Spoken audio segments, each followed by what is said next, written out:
This campaign was one of his most successful at upsetting British hold on India. Britain responded by imprisoning over 60,000 people. Congress estimates, however, put the figure at 90,000. Among them was one of Gandhi's lieutenants, Jawaharlal Nehru. According to Sarma, Gandhi recruited women to participate in the salt tax campaigns and the boycott of foreign products, which gave many women a new self-confidence and dignity in the mainstream of Indian public life. However, other scholars such as Marilyn French state that Gandhi barred women from joining his civil disobedience movement because he feared he would be accused of using women as a political shield. When women insisted on joining the movement and participating in public demonstrations, Gandhi asked the volunteers to get permissions of their guardians, and only those women who can arrange childcare should join him. Regardless of Gandhi's apprehensions and views, Indian women joined the Salt March by the thousands to defy the British salt taxes and monopoly on salt mining. After Gandhi's arrest, the women marched and picketed shops on their own, accepting violence and verbal abuse from British authorities for the cause in the manner Gandhi inspired. Indian Congress in the 1920s appealed to Andhra Pradesh peasants by creating Telugu language plays that combined Indian mythology and legends, linked them to Gandhi's ideas, and portrayed Gandhi as a messiah, a reincarnation of ancient and medieval Indian nationalist leaders and saints.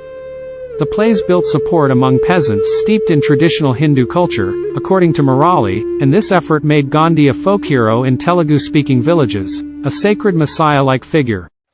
According to Dennis Dalton, it was Gandhi's ideas that were responsible for his wide following.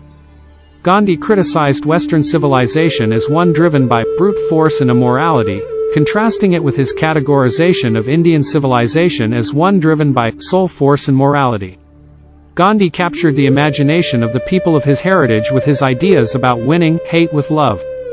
These ideas are evidenced in his pamphlets from the 1890s, in South Africa, where too he was popular among the Indian indentured workers.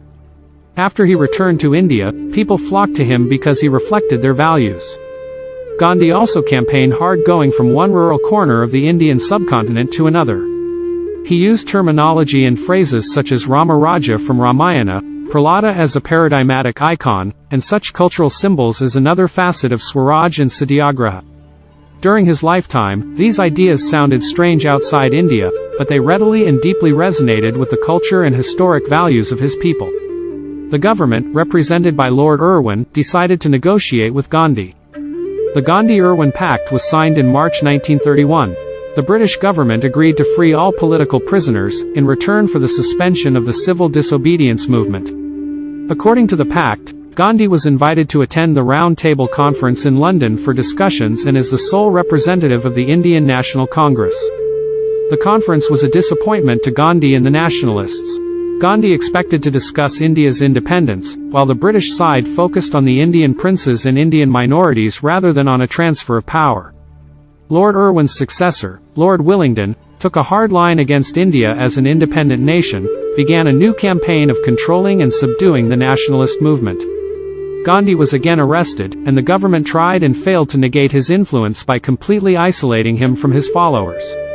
In Britain, Winston Churchill, a prominent conservative politician who was then out of office but later became its prime minister, became a vigorous and articulate critic of Gandhi and opponent of his long-term plans.